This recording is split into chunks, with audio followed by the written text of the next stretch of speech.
Strange Adventure. John Friday stood in the center of the wild mining camp of Rough and Ready. He was watching a miner sink a hole between two other claims that had already proven their richness. With his high-button shoes and his loud checkered suit, he stood out like a sore thumb. On his shoulders, he carried a peddler's pack. He seemed fascinated by the man digging in the ground for gold. The miner, Tom Hudson, had also noticed John and his dude Eastern clothes. And as the sun rose higher and Tom's work became harder, an idea came to him. He climbed out of the hole he had dug. Howdy, stranger. Hello. You've been working hard? Yeah, I sure have. Say, how would you like to own a gold mine? John almost danced with excitement, but then he thought for a moment and his face fell. Oh, I'd like to, but, well, all the good claims are taken. The miner pondered on this. Well, stranger, it might be that you could buy a good claim cheap. Take this one, for instance.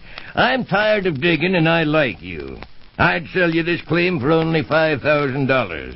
At the mention of this sum, John drew back as though frightened. Oh, I haven't got that much money. No, not nearly that much, but, gee, I would like to work in a gold mine. Say, I have a proposition.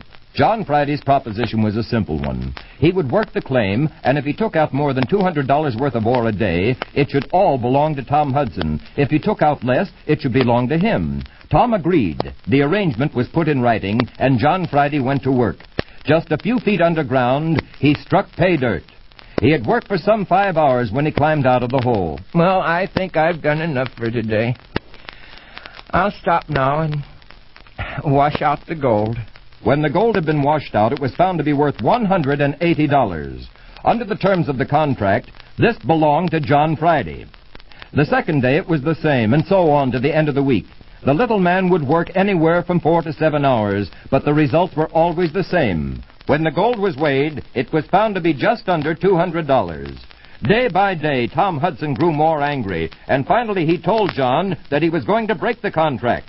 John seemed not at all worried. I think, Mr. Hudson, that you'll find that our contract is all very legal and that it can't be broken. The little man's calm assurance made Hudson turn scarlet with rage. Why, you little runt, I'll teach you to outsmart me. He doubled a ham-like fist and took a step forward. But Tom Hudson got no farther, for a very large gun had appeared in the little man's hand as though by magic. I wouldn't do that if I were you, Mr. Hudson. You might get hurt. Tom Hudson, balked in his rage, was still curious. Well, what I want to know is how a peddler like you knows just when to stop digging so as not to get more than $200 worth of ore.